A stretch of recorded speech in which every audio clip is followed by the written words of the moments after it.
This is Randy Hefner. I'm sorry, I was on mute there just a moment ago. But yes, APIs and this notion of enterprise transformation, and there's a lot of conversation about notions of digital business and digital business transformation and the like. And there's a lot that APIs can do to help with this major kind of transformation. And for many in the IT community that may be architects or developers, the conversation about APIs may hit you at a smaller level, not a big enterprise transformation level, but at a smaller level about just get this done or get that done. And that's good. You got to drive the business forward in these ways, but engaging with this broader conversation of enterprise transformation, whether you are an architect or a developer or a business analyst or a corporate strategist or other, the important thing to understand is that you can be a change agent from wherever you are in the organization if you understand the context of digital transformation. And particularly for architects and developers, what you have been doing or will be doing with service-oriented architecture and APIs is key to what you can enable your organization to do from an enterprise transformation perspective. So that's what we want to focus on, is give you that broader context and an understanding of how the design that you're doing for any sort of API or SOA initiative fits into the larger context. A good place to start the conversation is understanding how more than a decade ago, Amazon.com, the retail store, created basically a kickstart for the API economy. It took a long while for it to catch on after that, but Amazon had their website, and they were in the process of going through a major re-architecting of their website for scalability and a broader base of flexibility with their site and faster ability to rapidly change their site and the capabilities they had on it.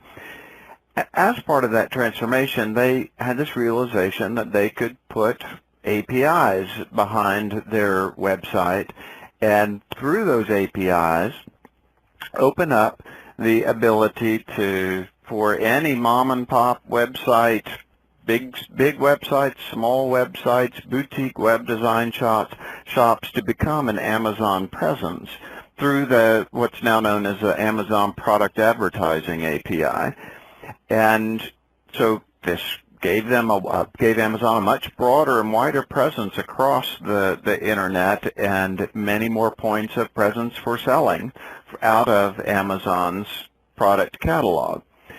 But here's the important thing to understand at a business strategy level, what was going on with that shift with opening up APIs is that Amazon switched from choosing its partners to letting its partners choose it in a much more open way, an open business, and really a start of the API economy. So it took a few years till we started to have the likes of Facebook and Twitter and their open APIs that began to broaden the API conversation and to make it a top-level industry conversation.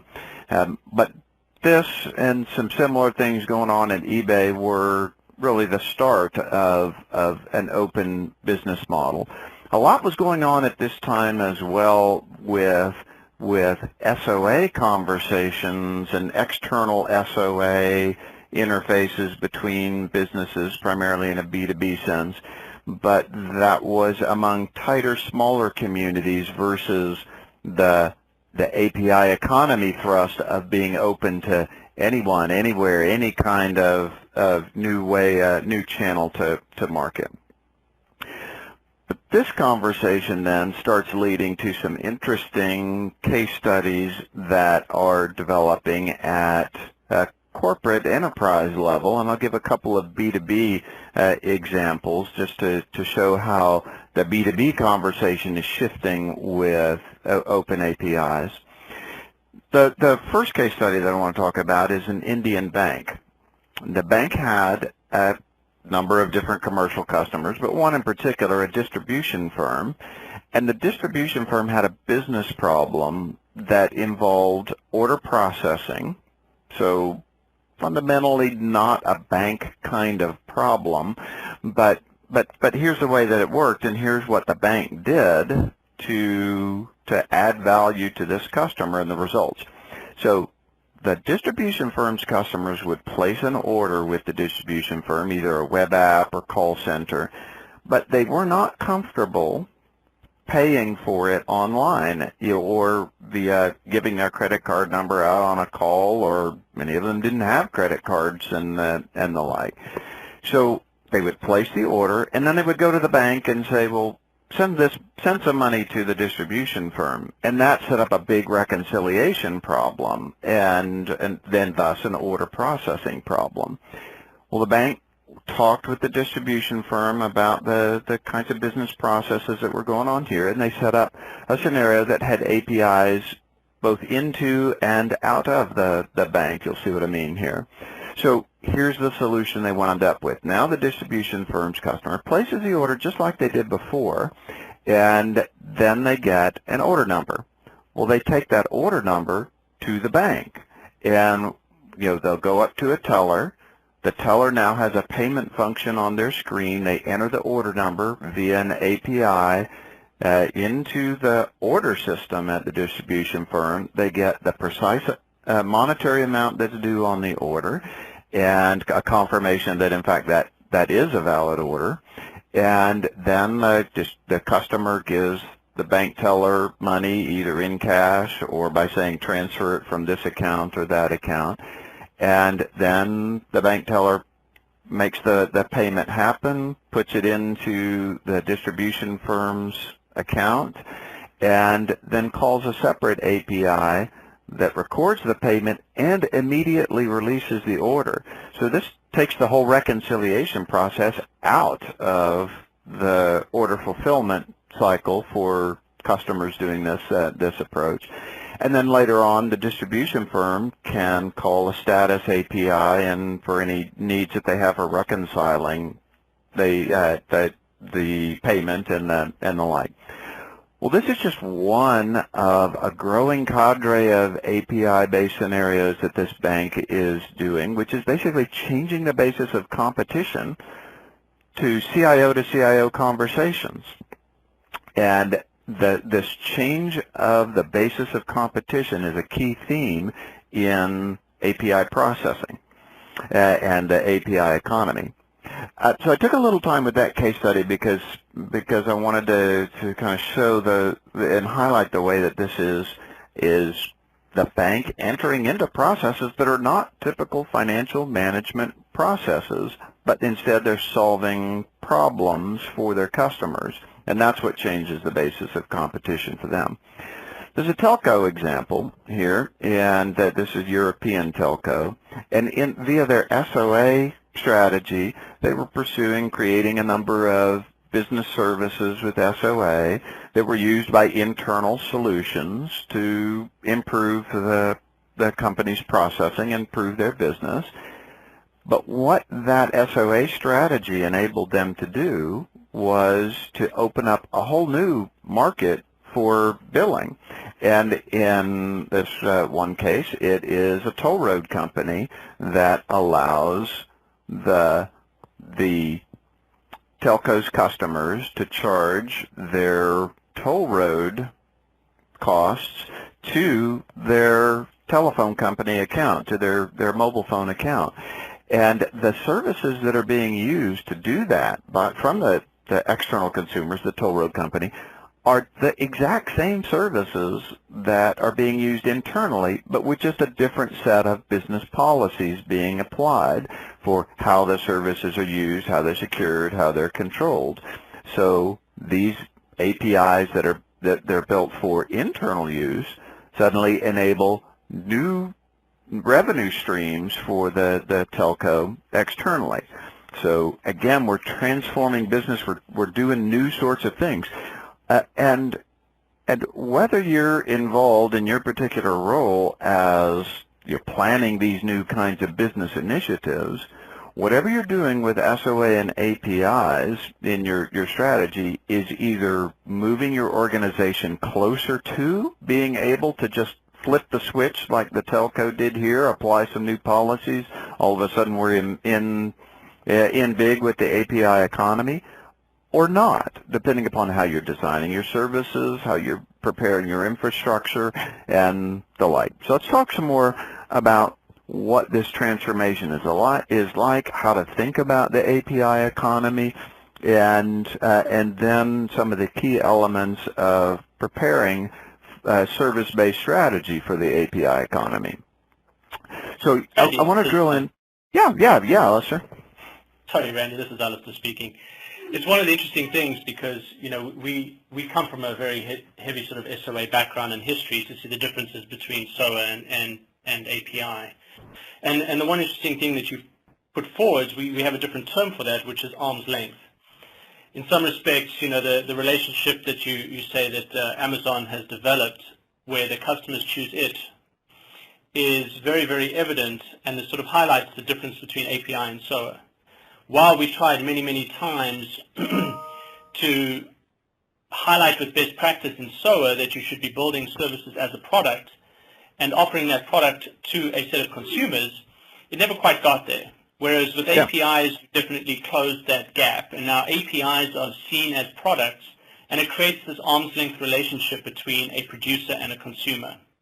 We still see a lot of companies, though, pursuing very SOA-like strategies when faced or when looking at the API strategy. And it's kind of an interesting topic for another webinar about how Agile and API development fit together to create this consumer-producer kind of relationship even behind the firewall. Because people still think that APIs and the apps that consume those APIs need to march through the life cycle together. And they probably shouldn't be. So there needs to be this disconnect between the life cycles, or this decoupling between the life cycles of the app and the API that many customers are still not adopting.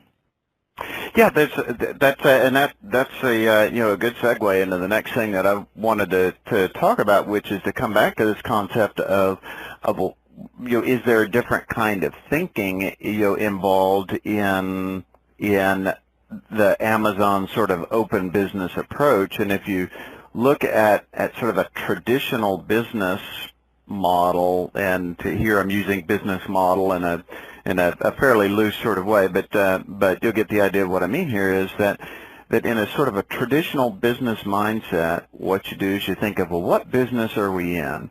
And if we're in that business, who are our customers? And what are the channels that we're gonna reach those customers through? And who are our partners that are gonna help us meet, you know, and reach through those channels?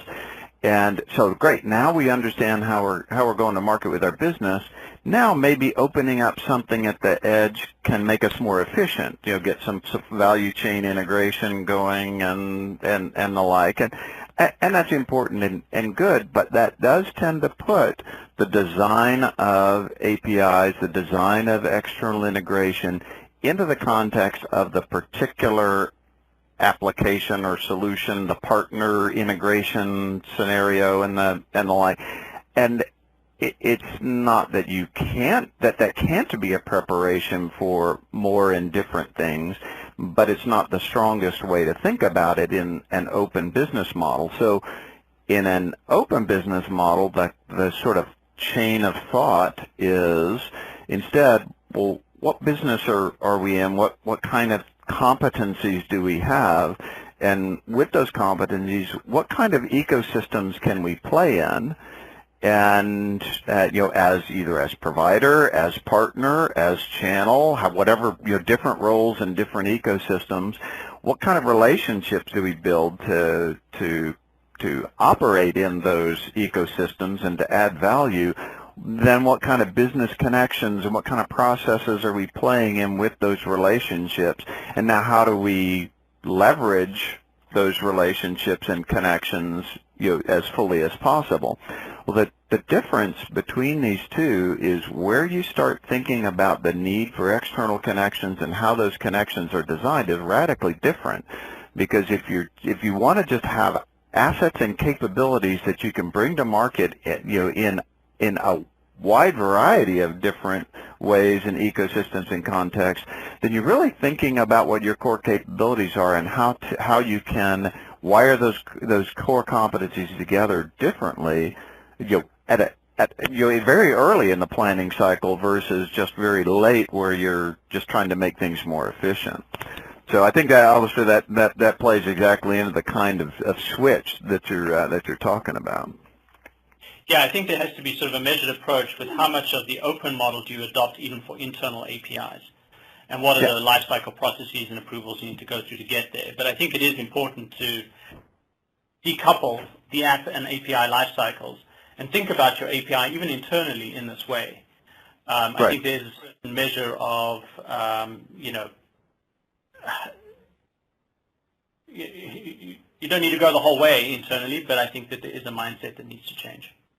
And yeah, I think it does. And some of the strongest SOA strategies that I've seen even were decoupled from apps and oriented around building services around the key business capabilities that you had. And that's in the telco example I gave. That is the kind of design approach where they, in essence, were focusing on the capabilities and ecosystems, even internally, that enabled them to just be a flip of a switch away from an external ecosystem. But this notion of ecosystems is, I think, that the key word that I tend to focus on with clients as we're building API strategies, and the like. And I think it becomes the key way to think about and understand the API economy. Well, if it's the API economy, then we're centered around APIs, which have an API user on one side, or think of it as a client app developer. But I like the term API user because it's more broad and can be, a client app as in a mobile app, or it can be a website or a business or any number of other different ways of thinking about the user. And then an API provider. The API providers, you can be any type of organization and be an API provider, whether what you have is a service or a product, or you're a nonprofit or a software firm. But some of the major reasons why you might want to be an API provider and some of the value you might get out of it is increasing mind share, like a USA Today or a New York Times who has their content spread farther and wider and therefore has more people noticing and thinking about them. There might be some end customer value where if I enable some developer or some new channel, then it's more value to my customers. Maybe I'm getting indirect revenue because if people are using this API and increasing mind share, then it's bringing more revenue to me. Maybe I'm selling through the API and getting direct revenue the way that Amazon does.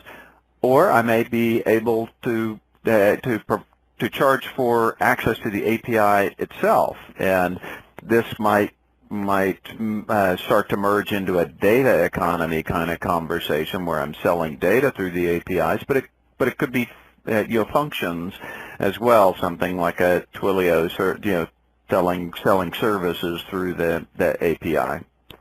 So a variety of reasons why you might want to be an API provider. But even as an API provider, you have to think and understand, well, who might my API users be and why might they be interested in using my APIs? And so here, your API users might be customers directly using the API, or it might be influencers of your customers. So you hear the ecosystem conversation takes on a different sort of flavor where you're not just worried about serving your customers, you're worried indirectly about serving those who will influence your customers.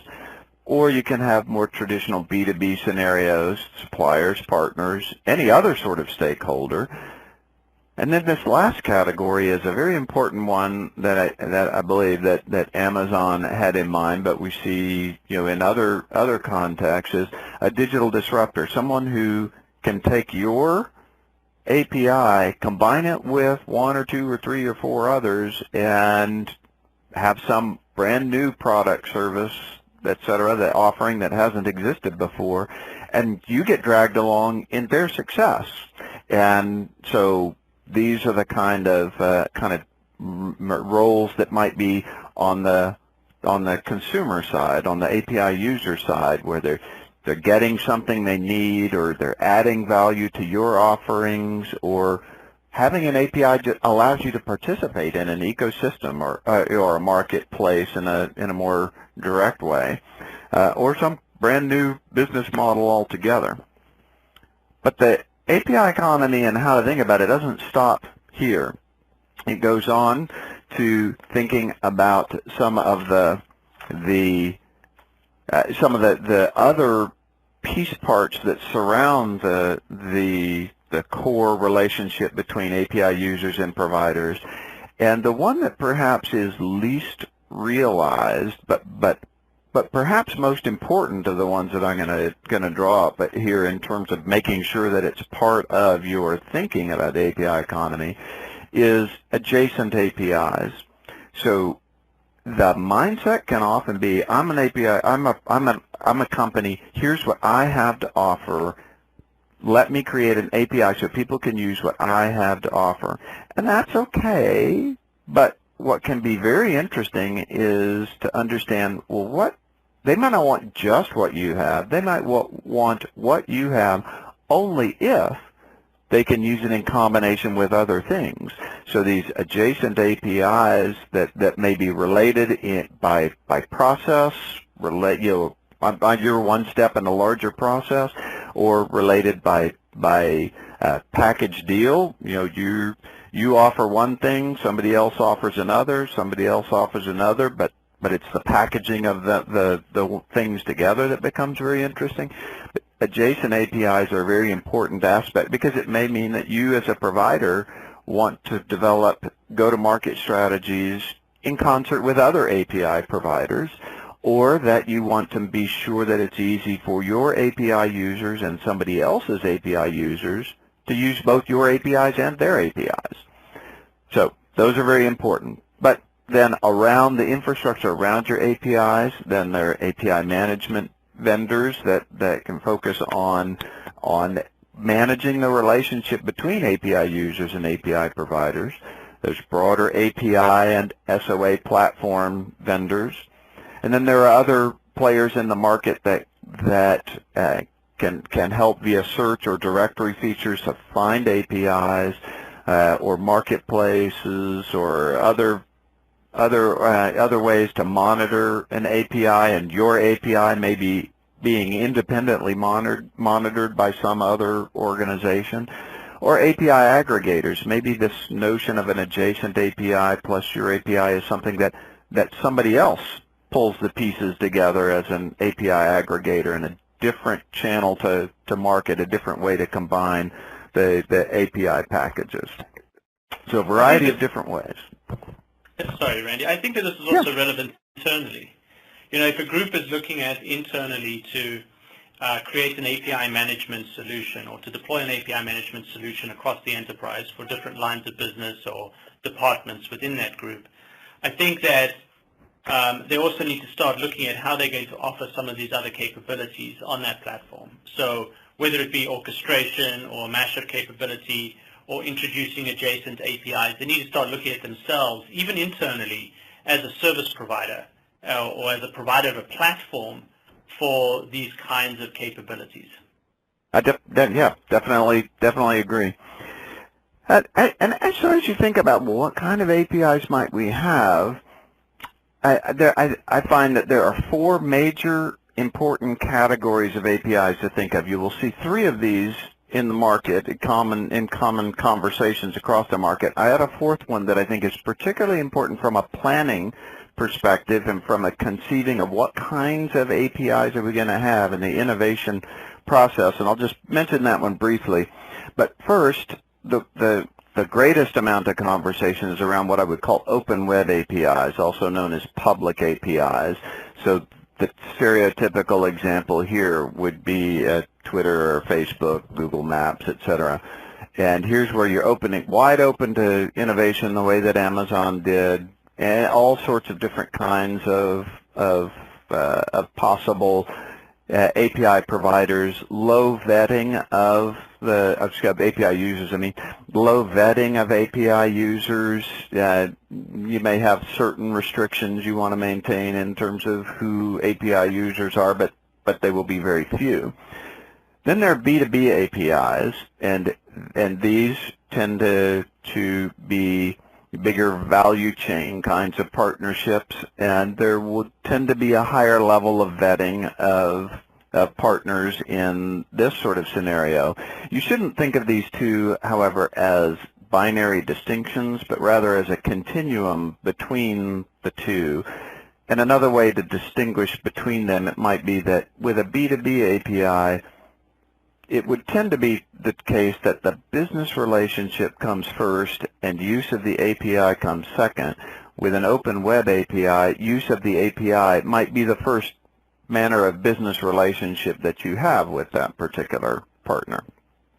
Then there are internal APIs, and the three of these are often referred to as public, partner, and private APIs. And there's another conversation to have about internal APIs versus SOA. We'll touch on that on the next slide. But suffice it to say that the APIs are different in their requirements and their design point. They needn't be layered the way that I show it in this diagram, but might merely be the exact same APIs with different policies applied. The fourth one that I add on is product APIs, and here the design point is how to build an ecosystem around your product and product integration scenarios more so than business integration scenarios. And here to elaborate, I'll just give one quick example. For a hotel firm, via open web B2B or internal APIs, you might reserve a hotel room. A product API, by contrast, would be enabling you to control the hotel room itself, the thermostat, the TV and parental controls, or meeting room equipment in a hotel meeting room. And the reason to have that as part of the scenario, part of your API strategy, is because it opens up new ideas, new possibilities when you think of it in that way and how your products are being used and integrated. Okay, so then let's move to think about strategy a little bit and how to get there. As you look at APIs and SOA and the conversations around them in the industry, there are many ways to distinguish between the two, but the most important thing to first realize is that there is no definition you can give to SOA or APIs that you can go to the market with and expect someone else to be using those same definitions. They're just different definitions all over the place, and so you need to do a definition of terms kind of thing, both for your own internal use of these words and as you go to market and talk to vendors and others about, well, what do they mean by API and what do they mean by SOA?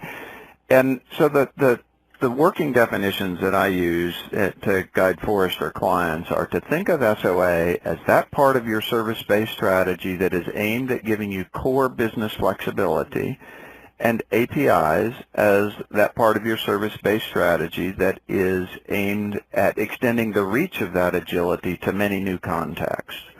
When you look at it in that way, then there's a big, strong core of maturity and elements of maturity that are unified for both APIs and SOA.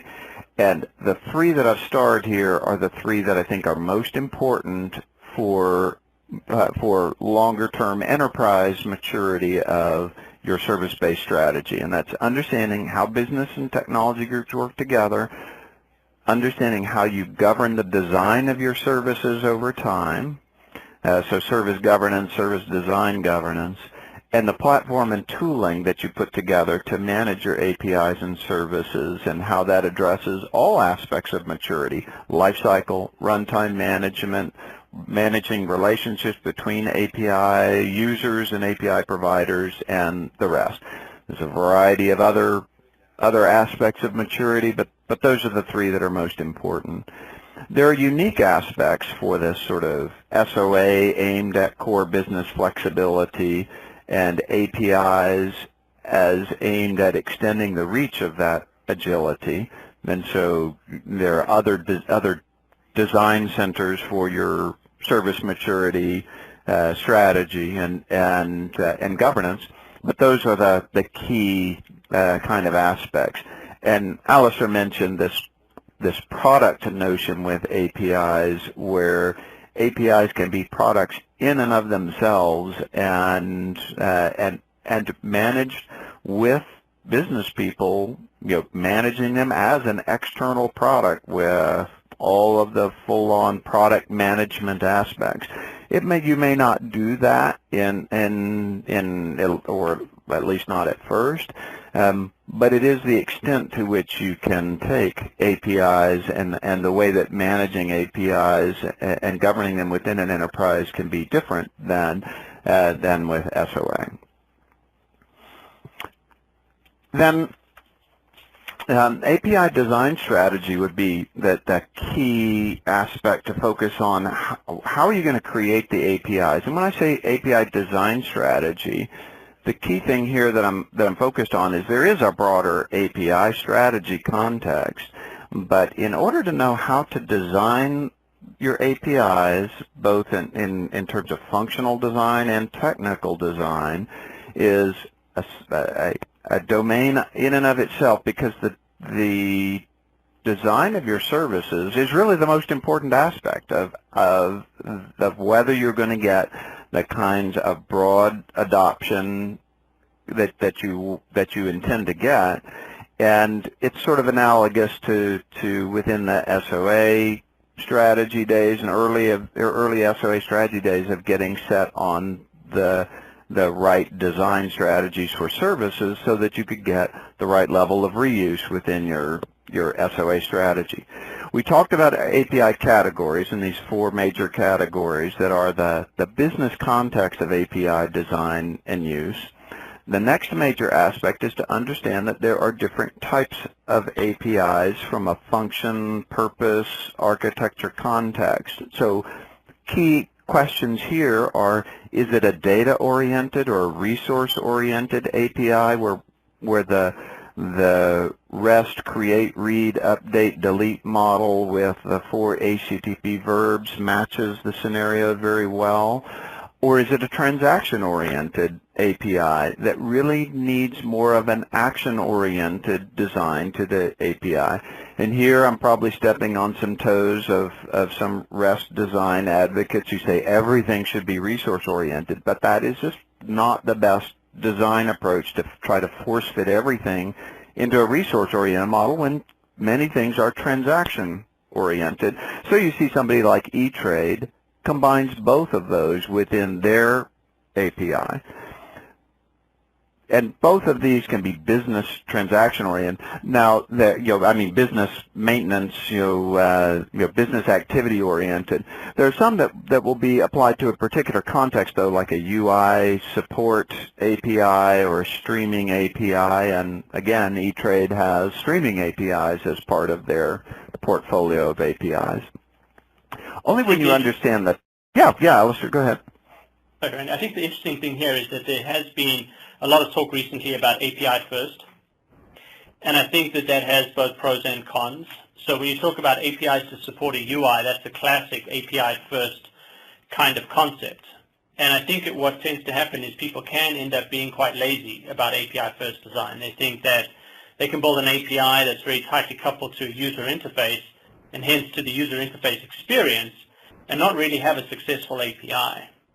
So I think that API first is a good idea as long as you put some thought into the design, But I think that that's another interesting discussion topic, maybe at a later date, is to talk about API first and agility around API design and the API implementation. Right, yeah. I tend to think function, purpose, context first, and then understand within that do you need to orient around a business unit of work, like submit trade for E-Trade, or get account info, again, at E-Trade and the like.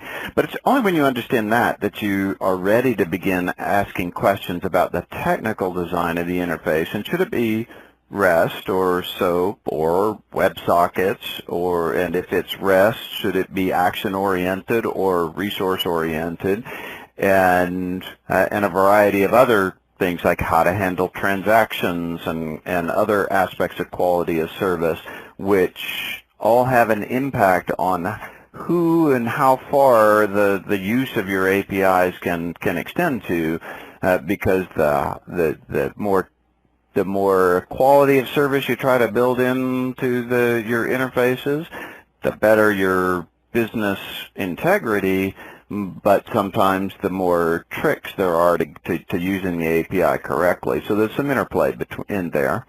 There are community concerns. If you set limits on the use of your API, or how your testing strategy and your support strategy, are you going to have enterprise level support for APIs, or only community level support, the way that some API providers have, where there's no number to call, nobody to talk to, it's only the discussion forum?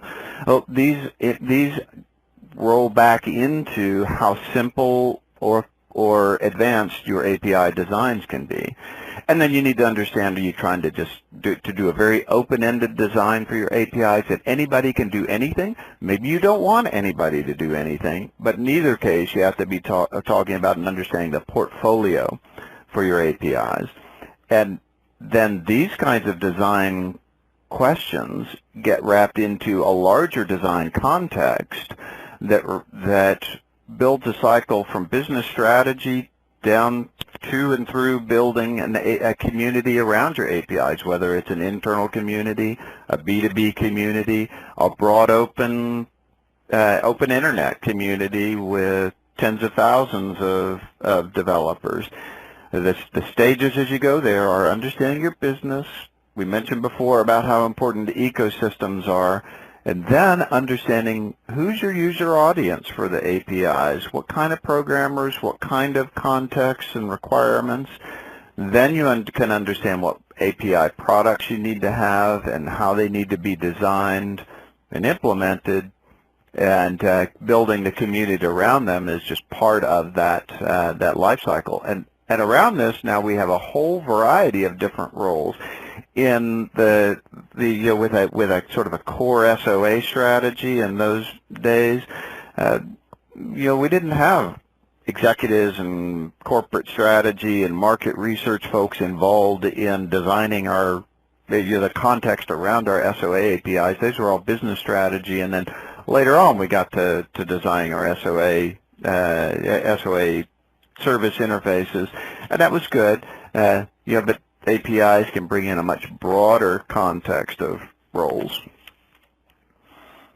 Then, understanding this and the kinds of roles sets a better foundation, for being able to understand what kind of roadmap you'll build for APIs, because it starts with knowing your business strategy and competencies. And here again is a place where, as an architect or developer, you may think this is way outside of your purview to think about, and certainly you may not be the one setting business strategy, but your thoughts and how you're designing your APIs and setting a foundation for thinking about API products and the like needs to be infused with understanding of business strategy and competencies, and the ecosystems that you'll play in, including internal ecosystems, and how will you measure success within those ecosystems, and how you play and add value to ecosystems. From there, then, you can find some interesting API-based innovation to pursue as an initial API-based audience. And here, as I go through this slide, I'm thinking a bit more about external, but but it could be internal as well. So then you define, well, who's our initial API user audience going to be, and what kind of APIs will that audience use? And we get into some what I was talking about simple versus more involved designs with higher transactionality and integrity and the like. So then implement just enough API infrastructure to get this initial bit of APIs done, and then be ready to iterate and mature over the whole of the roadmap. So with that, let me bottom line this into some recommendations, which the first one really is to think in terms of innovation and business innovation with APIs. Drive some conversations in your company that are about, well, why not open our business wide open the way that Amazon did? How can we connect across our ecosystems and drive deeper ways of serving customers? Why not open up something, access into our business that will allow us to ride the coattails of someone else's success, a la the digital disruption model? Then an incremental roadmap, like I was just going through on the previous slide. If you've got some SOA success going now, build on that. That provides a strong foundation. This is not about, rats, SOA was the wrong thing to do, now we got to figure out how to do APIs. No, SOA was exactly the right thing to do, and this is about extending that success in new contexts, new ways, and bring business and technology collaboration on some clear business scenario or scenarios, and experimental scenarios are fine too. Because that may be where you find some interesting new ways to drive digital disruption. And that's what should drive your next round of maturity for API design and infrastructure. But this is all a foundation by focusing on business design, agility built around your core competencies, reaching your customers and somebody else's customers through ecosystems. These are the kinds of transformations that APIs enable. Alistair, thoughts? You want to continue on with some other bits? Yes, definitely. Thank you, Randy. You can give me control. There we go. So I'm going to elaborate a little bit more on what Randy said and talk about basically this path to digital transformation. And it's really about a life cycle. And in many cases, it's a life cycle from how do I take internal services and expose external APIs? Or how do I build an API ecosystem? How do I create or take advantage of this API economy? And without going into a lot of excruciating detail, I like to divide it up into sort of 4 different parts along this path. The first one is how do you actually accelerate this digital channel? So you're essentially looking at and building an API and creating a new digital channel for your business. It might be something that's internally used or used between partners, or it might be an open API, or it might be a product API.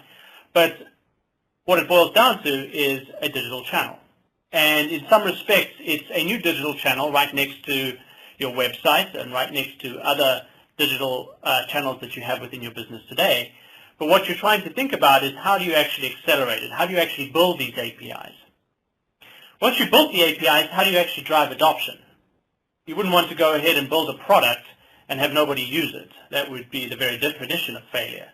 So what you want to do is you want to somehow drive and manage the adoption of that particular API, that particular part of your digital strategy. Then you want to figure out how you're going to make money out of it. So how are you going to monetize that particular API channel, that particular set of digital assets? And you might be monetizing these things directly, i.e. $5 per API call, or you might be monetizing it indirectly, as in increased shoe sales, or whatever the case might be. But somehow you need to be able to monetize your API strategy simply, even if it's just simply for selfish reasons, to somehow declare success. You need to be able to measure and validate your business. And that's the 4th part of it. You need to be able to have visibility into what this API strategy is actually contributing to your business's bottom line. So if I break these different things down, starting with the acceleration of digital channels, You really want to try and delight your customers with an engaging experience on different devices and on different channels. You want to either mobile enable your business or externalize products and create services as APIs and stay ahead of consumer trends. So Randy talked a little bit about a product API, which definitely has a very ecosystem kind of view on the market. Or you're looking at open APIs and you're looking to try and potentially support new channels that you might not have seen before, or support your existing partners with the B2B kind of API. You also want to try and accelerate your time to market and reduce your total cost of ownership by leveraging existing applications that you have internally. And that comes back to Randy's point about leveraging and building on top of an SOA strategy. So how can you take a set of SOA services and a set of back-end applications and expose them as APIs, whichever type of API you envisage for your business? So the kinds of capabilities that you need within an API platform would be things like orchestration, mediation, scripting, caching and paging, and security. These are all things that are going to help transform your internal services into external APIs. It's going to help you with that integration. It's going to allow you to create an API, whether it be from the top down or whether it be a bottom down API first kind of approach. You need some way of getting that API out there. You need some way of decoupling your success as an API product from a turmoil of back-end integration projects. So you really need to have and invest in an API platform that can help accelerate those digital channels. Then you need to drive adoption. So you really need a developer portal. You need some API catalog or developer portal or website where you can actually drive either business partner adoption or developer adoption or some way of building and communicating your value in that partner ecosystem around a set of product APIs. So the kinds of capabilities you need here are obviously a web portal. You need some social capabilities to be able to manage and reach out and communicate with your developers. You need some really hot documentation that developers can easily consume and understand and interact with. You need the ability to create different groups and different levels of visibility and different roles. And Randy touched a little bit on the kinds of roles, but those roles of a product manager and a business analyst and a partner and different kinds of partners and different classes of partners and members of the public and Joe Schimoni's garage. All of these people fit into different kinds of groups with different kinds of roles within the portal, and they all have roles to play in that ecosystem, in that API product. You also need to be able to search both the documentation as well as the blogs, as well as the forums, as well as the marketing content within that portal. Then you need to monetize. And as I said, you might be directly monetizing or indirectly monetizing. But it all boils down to how do you package up these APIs. So if you're creating an API as a product, how are you going to offer it to your partners? How are you going to classify your different partners? How are you going to create different tiers of pricing? What sort of legal agreements are associated with it? So there's the whole concept of packaging an API and promoting it to the outside world. A very simplistic way of looking at it is that you might have an internal service. You might then have to take that service and create an API. Then you might have to take that API and push it into a portal and package it for your audience. So it's almost like a life cycle of enrichment where you're taking a very sort of technical back-end service and going through a couple of different stages of acceleration and integration, then adoption, and finally packaging and monetization of that API. So the kinds of things that you need to be able to effectively monetize a packaged API is licensing. You need to figure out how you're going to license it and what sort of different bands or tiers of performance and access you're going to grant. How you're going to actually do or enforce rate limiting. What are your life cycles and processes around provisioning? And last but not least, again, how that packaging falls back into the documentation, not only the technical documentation, but also the marketing and the whole user experience and the whole brand experience around APIs. And then last but not least, hopefully you can declare success. So you can report on and demonstrate how this is affecting your business. and the value that the API strategy is bringing. You need to be able to provide business analytics. You need to be able to provide operational insights from both an API provider's perspective as well as from a developer perspective. And then you need to be able to see the metrics around the applications that are being deployed, where they're being deployed, and how they are running. And these are the basics that you need to really provide in a platform. And as Randy said, you don't need to boil the ocean from the get-go. You need to basically make sure that you have a set of back-end applications and services that are secure, you've published them, you're encouraging some developer adoption, you have some idea of how to monetize that, at least in phase one, and then you can iterate around that. So when I look at something like this, I definitely see it as a product lifecycle, something that starts off as an idea for a new product within an organization and walks through a productization process before it is exposed to the outside world. Some of the examples along the way, you have SOAP to REST mediation, you have optimization for a mobile platform, you might provide OAuth, you might provide analytics, you might provide API documentation, and these are all steps along the path from taking back-end applications and services, exposing them as APIs, and then connecting your app ecosystem or your partner ecosystem to those APIs. This is just a smorgasbord, I guess, of the kinds of platform capabilities that you should be looking for. So have a quick look on this. I'm not going to read through all of these, but essentially they are core platform capabilities. Then there are things that you need to look at around lifecycle. How do you actually publish an API? What are the processes around that? How do you onboard apps? How do you certify apps? How do you onboard users? What sort of compliance is there? What sort of integration scenarios are there? What sort of internal processes do you need to put into place to support the API portal and the productization of this API portal? Then there are things that are provided by typical gateway products. These are security, authentication, protection, identity integration, and capabilities like that. And then last but not least is the API portal.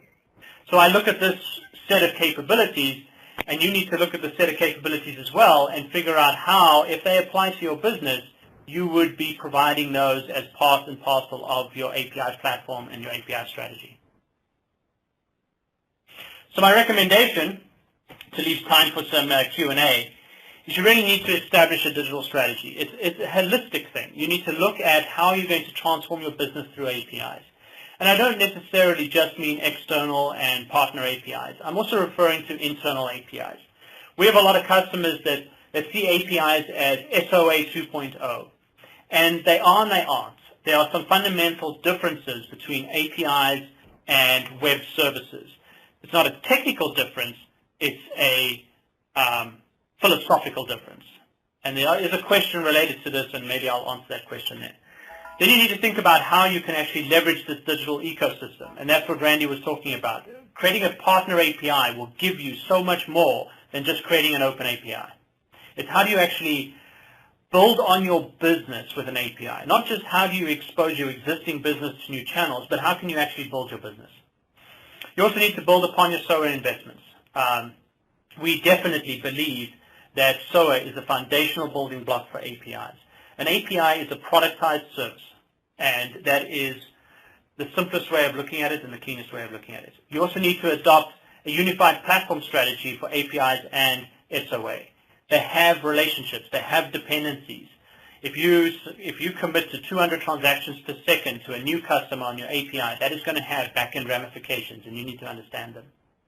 Then you need to drive developer and partner adoption to ensure success, and you really need to think about how you're going to actually restructure your organization to align with the different roles that Randy mentioned, but also to potentially support the successful strategy. You know, you're going to be getting a whole new business channel. You're going to have to support that channel. You're going to have to market to that channel, and you are going to have to mature that channel over time, and that is going to change your business. If you think about how much Amazon's business has been changed through their website, through EC2, and through their API strategy, they used to sell books. I'm not even sure what they do now. They just seem to do everything. So it's really, you know, come about a complete restructuring of their business.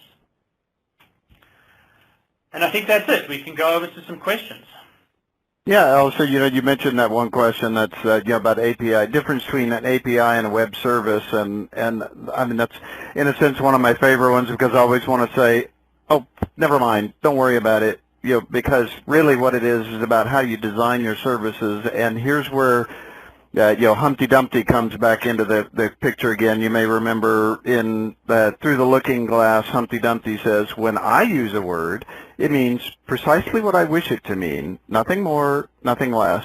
And here's what you have to give your own definitions to these, but commonly in the industry, people, by API, they might mean a REST API, and by web service, they mean a SOAP API. I find that to be an incorrect incorrect association of the definitions. We've been doing REST with SOA for more than a decade and the like, and SOA has been external, so APIs are not about external. So yeah, it's a distracting question, really, I think, is what I come down to on that. Yeah, I wish I had more time to talk about it, but there is a philosophical difference between the implementation of APIs and the implementation of services. When you look at companies that have deployed a developer portal, the companies fall into two camps. That portal is either owned by the development team or product team. And that is sort of the fundamental difference. If it's owned by developers, then by that very nature, the lifecycle of the app is coupled to the lifecycle of the API. And what you really have there is SOA 2.0. If the API portal and that catalog of APIs is owned by a product team, then the API lifecycle is decoupled from the app lifecycle. And people are publishing APIs, and they're publishing them in a very sort of well thought out productized manner, and those apps are then coming in and consuming those APIs. So it's the first slide that Randy presented, I believe, on Amazon. I don't know how you phrased it, Randy, but it's really a fundamental difference in thinking about you will have non-production apps hitting your production API portal and your production API endpoints. And that is a fundamental shift in thinking about how to do app development inside and behind the firewall. And it's worthy of a whole hour's webinar to talk about that fundamental difference. Yeah, and I agree that most definitely there's a philosophical difference, and from another angle into it, it's a difference between a strong service-based strategy and a weak service-based strategy. But we'll leave that one for another day. There was another question that was about, well, APIs, acronyms, been around for a long time, very specific. Yeah, I entirely agree with the fact that API has a whole other meaning, but it's kind of the terminology that's developed in the industry, and that's why folks like Alistair and I go along with it. It's just like it's out there. It's a term that's being used, and again, define it and understand it. But yeah, let's not get hung up on this on the precise technical definition and the like. There's another interesting question here, Randy. Perhaps you can answer. Is product API like an enabler of IoT? I would say that.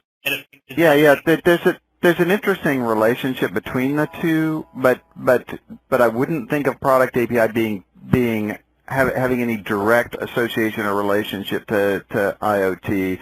But clearly, IoT-related things are a good place to have product APIs because an IoT-related thing like the Philips Hue light bulb or the Nest thermostat or whatever, it becomes very interesting when you have scenarios that integrate those products with other products.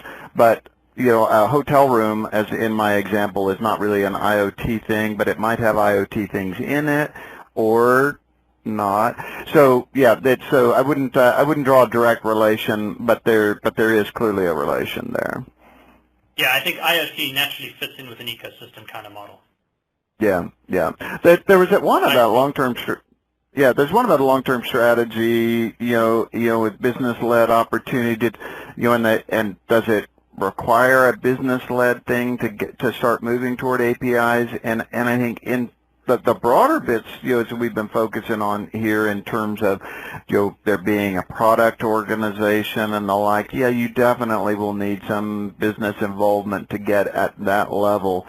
But I think a key takeaway from the webinar I would want folks to have is wherever you are, you can be doing two things: laying a foundation with the kinds of services you're building, the kinds of ways that you're designing them and thinking about them, and the kinds of conversations you are driving within your sphere of influence, and whether you are tying the conversations, as you suggested, Alistair, to a particular app that I'm building, and that's what my context for the service, or whether as I'm building this service I am thinking more broadly about my business capabilities as a whole and the possibilities for digital transformation. Good. I think that covers the majority of the questions, and I think we're also out of time. Yes, we are out of time. Alistair, do you think you might want to answer some of the remaining questions, perhaps in a blog post or something, just so people can feel like their issues were addressed? We'll look at that. Yes, I think that's a good idea, Hugh. Okay, excellent. Well, thank you for being with us today. We're going to wrap up now, and as we mentioned earlier, in a day or two, a recording link will be sent to you by email if you want to take a look at it again or forward it to anybody. And thank you so much for being with us today.